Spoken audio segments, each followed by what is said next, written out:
Hello, my dear students. Welcome to my channel Aparajita 247.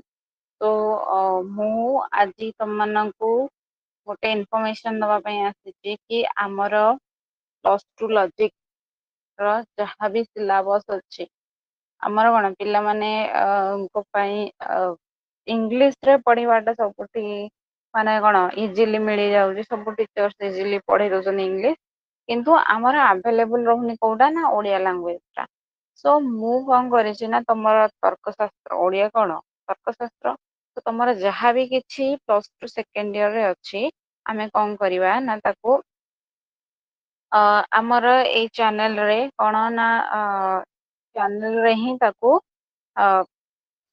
ମାନେ finish କରିବା ପାଇଁ try କରିବା, ପୁରା ଶେଷ କରିବା ପାଇଁ ଟ୍ରାଏ କରିବା। ଆଉ ଯୋଉଟାର ମୁଁ ନାଁ ଦେଇଛି କଣ ନା ମିଶନ ସିଲାବସ।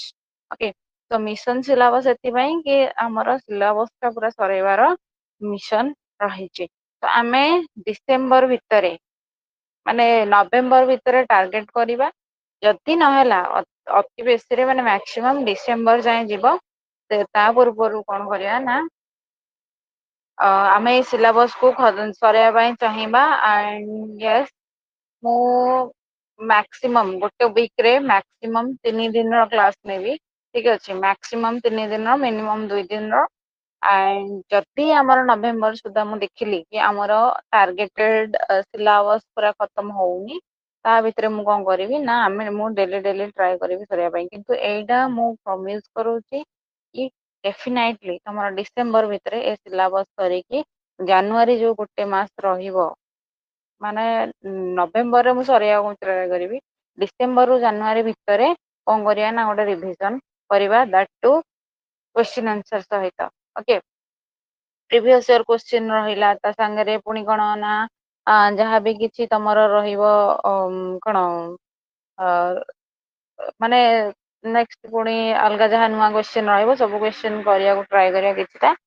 ଆଣ୍ଡ ୟେସ୍, ତମର କଣ ନା ୟୁନିଟ 1 ରେ ତମେ ଦେଖିପାରୁଥିବ କଣ କଣ ଅଛି ନା କ୍ଲାସିଫିକେସନ ଅଫ ଇନଫରେନ୍ସ ହେଲା, classification of inference, conversion, obversion, categorical syllogism, structure, figure, moods, rules of syllogism, determination of valid mood।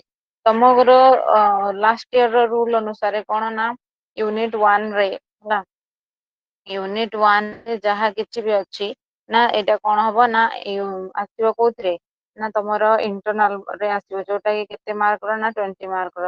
ବାକି ଯୋଉ